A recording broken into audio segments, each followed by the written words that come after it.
Ahí está. Listo, Ahora sí, ahora sí. Alan. ¿Qué Sí, tal? ahora sí. Ya. Ahora sí me escucho. Muy buenas noches. Gracias, hermanos, por esta calurosa recepción. Un honor, como siempre, saludarles desde México junto con mis dos grandes contemporáneos y junto con mis dos grandes colegas que ya expusieron. Wow, qué alto han puesto la disertación.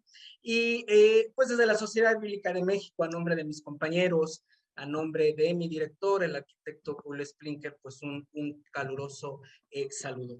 Quiero iniciar esta disertación de 20 minutos acercándome o haciendo una lectura de el Evangelio de Juan, en los primeros 6 versículos del Evangelio de Juan. Textual, citando a la Reina Valera contemporánea, leo: en el principio ya existía la palabra. La palabra estaba con Dios y Dios mismo era la palabra. La palabra estaba en el principio con Dios.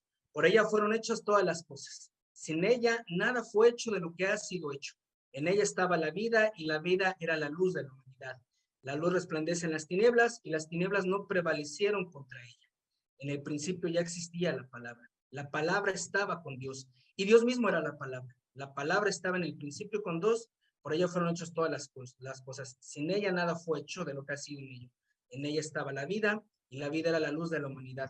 La luz resplandece en las tinieblas y las tinieblas no prevalecieron contra ella.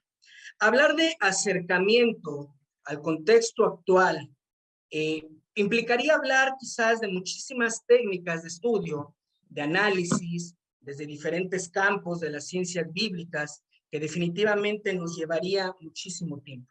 Me quisiera yo centrar más bien en lo que desde el texto bíblico, desde la pauta de los evangelistas y los autores del texto bíblico, implica buscar un acercamiento, una lectura contextual al texto bíblico.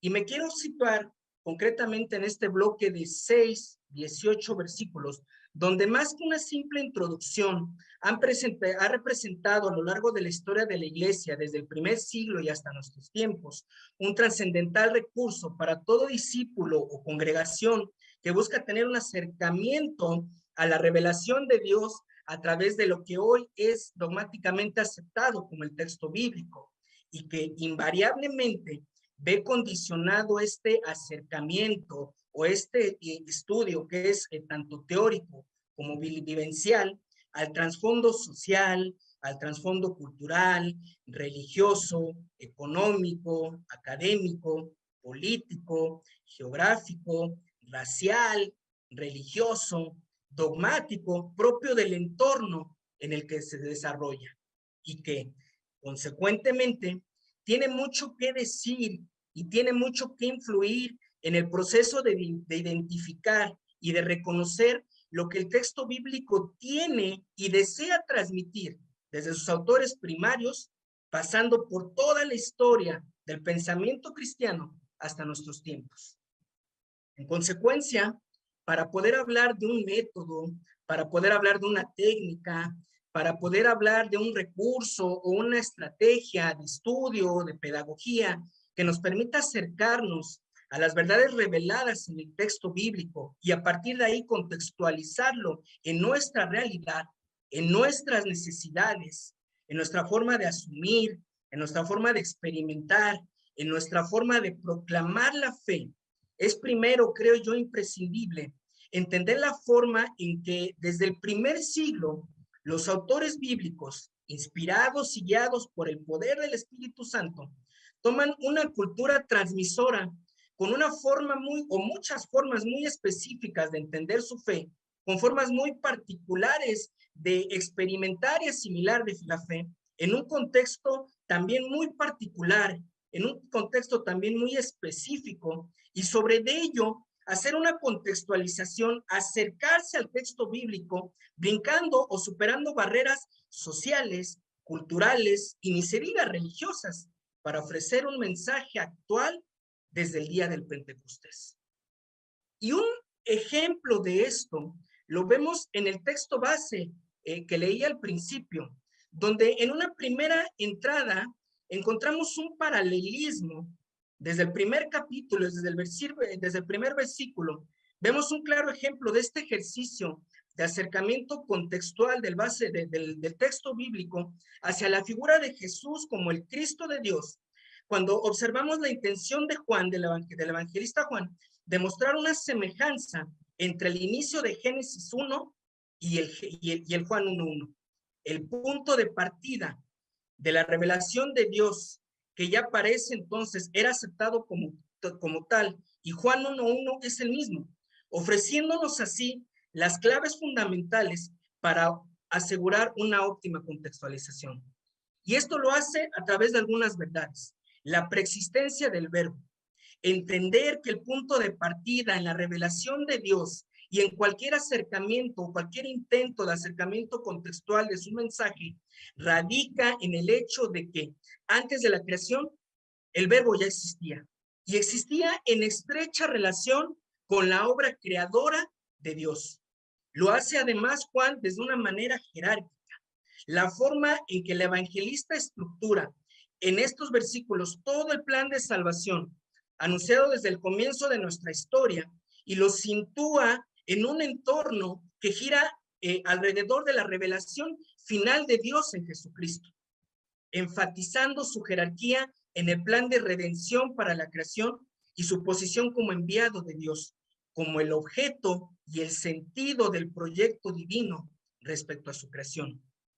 Lo hace desde la trascendencia, desde la relevancia, al tratar de entender lo que el evangelista desea comunicar cuando emplea el término logos, usualmente traducido en nuestras Biblias como verbo o como palabra, pero que se debe empezar por reconocer lo que este término significa en el contexto de Juan, en el que logos se debe entender como mensaje, se debe de entender como comunicación y se debe de entender como revelación.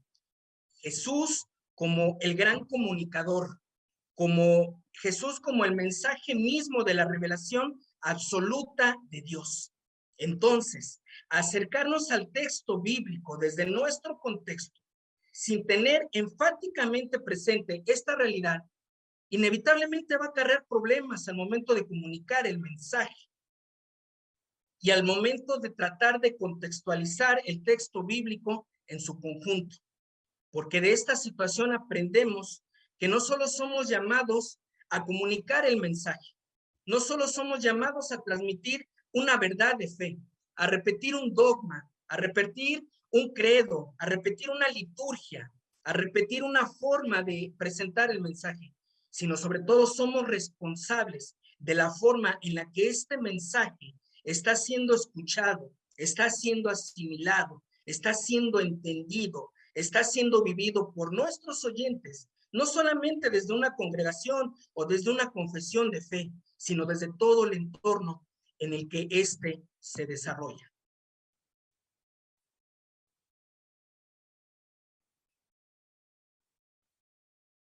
Ahí está. En esta búsqueda de elementos que sustenten la contextualización del texto bíblico, encontramos en este mismo capítulo la experiencia bautismal de Jesús con una interesante clave para contextualizar cuando el bautista apunta a Jesús y pronuncia lo que está en nuestras pantallas. Al siguiente día vino Juan a Jesús, vio Juan a Jesús que venía a él y dijo, he aquí el Cordero de Dios que quita el pecado del mundo. Este es aquel de quien yo dije, después de mí viene un varón, el cual es antes de mí, porque era primero que yo. El momento en el que Juan el Bautista apunta a Jesús y afirma, este es el Cordero de Dios que quita el pecado del mundo, lo cual en palabras de uno de los más grandes biblistas que Dios ha regalado a la iglesia latinoamericana del siglo pasado, Luis Alonso Schockel, uno de los más grandes biblistas que el Señor ha regalado, significa la respuesta a la pregunta que varios siglos antes hace Isaac cuando está por ser sacrificado en Génesis 22:7 y pregunta, ¿dónde está el cordero para el holocausto? De tal suerte que la gran pregunta de todos los tiempos, representada en la experiencia de Isaac cuando pregunta, Padre, ¿dónde está el cordero? La gran pregunta de toda la humanidad, de todos los desafíos de la creación, que alegóricamente representan a Isaac cuando está por ser sacrificado, tienen respuesta, dice Schockel, cuando el dedo del Bautista apunta al Cordero e indirectamente hace un recuento de todas las etapas de la gran revelación de Dios en el Antiguo Testamento. Metafóricamente, dice el autor, es como si pasara la etapa de los patriarcas, de los jueces, de los reyes, de los profetas, para contextualizar la experiencia de la revelación de Dios en el Antiguo Testamento y hacer un acercamiento al contexto en el que Juan apunta al Cordero de Dios y de paso darnos la clave para nuestro acercamiento y decir, he ahí el Cordero de Dios. Para la etapa de la iglesia, en la que ahora sí hay una fehaciente necesidad de contextualizar, no solo desde la cultura y desde la religión transmisora, para una misma cultura y una misma religión judía como receptora, sino ahora para todo el mundo entero, con la gran influencia grecorromana del momento. Encontramos en el evento del Pentecostés la gran respuesta de Dios a la paradoja de cómo el mensaje debe ser presentado en un contexto específico, de cómo se debe contextualizar. Cuando Pedro comienza a presentar, apelando a la historia, un mensaje contextualizado, pero sobre todo un mensaje que tiene su verdadera esencia cuando sucede el gran milagro que representa el que los ahí presentes, como dice el texto que estaba aquí, de manera atónita y maravillada, se den cuenta de que pueden oír y pueden entender en su lengua el mensaje de salvación. Para los estudiosos, este suceso tiene su paralelismo con Babel, donde ante la arrogancia del ser humano descienden lenguas que los confunden y el ser humano pierde la capacidad de entenderse efectivamente con todo el caos que a la fecha es suscitado. Y es un problema que en el texto bíblico aparece hasta el día del Pentecostés, donde el gran milagro no es solo las grandes manifestaciones sobrenaturales, no es solamente el viento recio, no es solamente ver a los líderes en una situación, en una glosolalia, en un hablar en lenguas. El gran milagro radica en que por primera vez la humanidad ahí presente escucha, entiende, y puede aplicar para su entorno, para su contexto, el mensaje de salvación. Ahora bien, estableciendo lo anterior como punto general, podemos pasar al ejercicio propiamente de transliteración en el que se debe de asumir que los desafíos de la iglesia del primer siglo evidentemente no son los mismos que los de nosotros al momento de buscar contextualizar el texto, de acercarnos desde nuestro contexto al texto bíblico. En primera, porque nosotros ya tenemos un canon que ellos no tenían, y porque al final de cuentas a nosotros no nos van a devorar los leones por estar en una reunión. Y que en consecuencia eso implica revisar la forma en la que buscamos contextualizar el mensaje, ahora sí desde nuestra posición, desde nuestra eclesiología. Al respecto, quiero citar a Wynne Warren, quien nos habla de la necesidad de establecer el texto bíblico como si fueran ventanas en las que cada escrito del texto representa una ventana que con sus narraciones cumplen el texto de Juan 1:14, encarnando la palabra de Dios. En esta línea de pensamiento, el texto canónico constituye 66 ventanas sobre Jesús, y cada autor ofrece su propia visión de temas. Sus retratos son semejantes, pero en el fondo de su misma semejanza esconden a menudo profundas formas de entender el texto, de filtrarlo desde su óptica, de filtrarlo desde su contexto, desde su momento, y de presentarlo de tal forma que nosotros aprendamos a hacer lo propio en nuestro entorno. En segundo lugar, él habla de los textos bíblicos como ventanas, aludiendo también y sobre todo a los métodos y aproximaciones que actualmente se emplean en la exégesis de los evangelios o del texto bíblico en general para contextualizar el mensaje. Y él dice lo siguiente: somos conscientes, ahora más que nunca, de que una exégesis digna de confianza para contextualizar el texto no se puede fijar solo en un método o en una perspectiva particular propia de cada exégeta o de cada confesión de fe o de cada intérprete o de cada maestro o de cada líder que proclama el mensaje, sino que determina en gran medida en la forma en la que la gente puede captar desde nuestro querigma, desde nuestra proclamación, desde la experiencia de fe a la que los estamos conduciendo, de tal suerte que el texto bíblico cobre vida en ellos, contextualice, haciéndose vivo en ellos y le dé un sentido de vida. Es como si estuviéramos, dice él, de pie delante de una casa con las ventanas cerradas.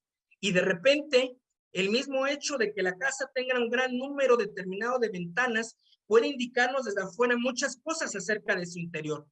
Pero si después podemos mirar a través de una ventana, una de estas 66 ventanas, podemos descubrir parte de la distribución de la casa y de aquello que está sucediendo en su interior.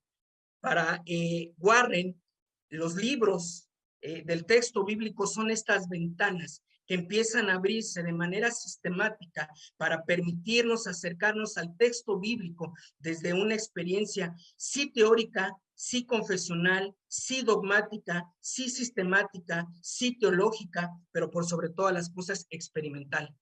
La escena que se abre ante nosotros recibe igualmente unos colores o matices determinados conforme al color del cristal por el que estemos viendo cada una de estas ventanas. Entonces, dice él, abrimos una segunda ventana y nos permite ver cosas que no habíamos percibido cuando mirábamos solamente a través de la primera. O quizás seguimos viendo las mismas cosas, pero las hacemos ahora también desde otra perspectiva. Y así sistemáticamente, dice él, sucederá con la tercera o la cuarta ventana o la quinta o la sexta, de tal suerte que las ventanas se complementan para armar y darle sentido a la revelación de Dios. Consecuentemente, dice él, no podemos hablar de contextualización del texto bíblico, de abordar el texto bíblico desde nuestro contexto, si no entendemos esta revelación y si no la aprendemos a contemplar desde todo su conjunto. En consecuencia, contextualizar implica analizar la interpretación que surge desde los tiempos apostólicos, replantear constantemente nuestros conceptos de hermenéutica, ya sea pre o post reformada, tomar consciente y plenamente el llamado del grande reformador a la sola escritura y recordar que toda exposición y comprensión de la escritura debe estar conformado y debe de estar regulado por la analogía y por la experiencia de la fe. La literalidad de las escrituras es innegable, dice él, para la comunidad de cristianos. Lo dicho en la Biblia tiene un sentido didáctico e histórico, real y literal, mediante el cual las escrituras, contienen un sentido que le da perspectiva y que le da verdadera significancia al mensaje que queremos proclamar en nuestros contextos.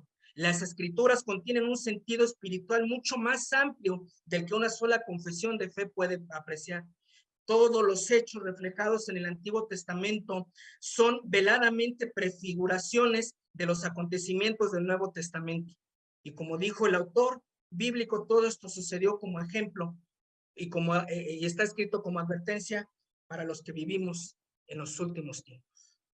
Concluyo con esto.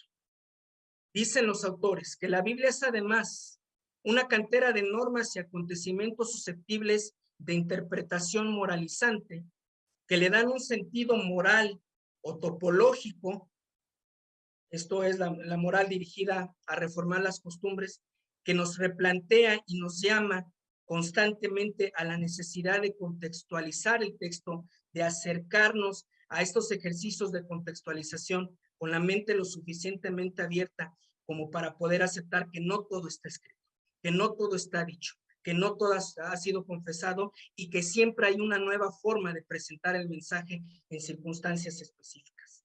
Y por fin, las verdades religiosas elevadas se encuentran visibles, dice él en el texto bíblico, para que el exégeta que sepa leer entre líneas entienda el verdadero llamado que tenemos cuando hablamos de aproximaciones contextuales al texto bíblico. Concluyo con esto.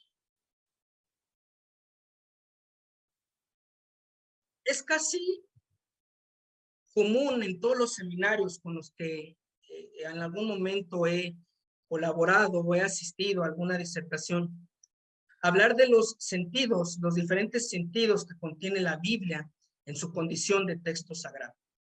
Su literalidad puesta a la misma altura que su espiritualidad y el hecho de que se considere un mensaje de salvación para el género humano.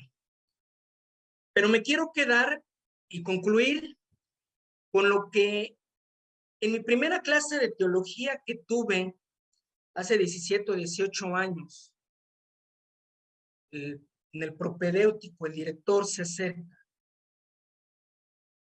Y después de preguntarnos qué hacíamos ahí, cuál era el objetivo por el cual habíamos detenido nuestras Biblias, nuestras vidas, para buscar un acercamiento con el texto bíblico, empieza a indagar en nuestro trasfondo, en nuestra experiencia familiar, en nuestro entorno, desde dónde venimos, a dónde pertenecemos, quiénes son nuestros padres, cómo nos enseñaron el texto bíblico, de dónde viene nuestra herencia de fe, quiénes nos mostraron el camino para abrir por primera vez una Biblia, cuál fue nuestra primera experiencia con el crucificado, bajo qué circunstancias logramos irnos acercando cada vez más al texto bíblico. Y después de que cada uno de nosotros dio este breve testimonio, esta breve referencia, él juntó todas y decía, debemos de entender lo siguiente. Estas experiencias de fe nos demuestran que si bien el llamado es uno, que es una sola fe, un solo bautismo, y que el Señor viene al final de cuentas por una sola iglesia, debemos de entender que esta iglesia es multifacética. En este camino de contextualización, el Señor se revela a través de experiencias específicas, que todas estas experiencias nos ayudan a darle sentido al mensaje que estamos presentando en entornos específicos. Quiero agradecer de nueva cuenta a las Sociedades Bíblicas Unidas, hermano Eduardo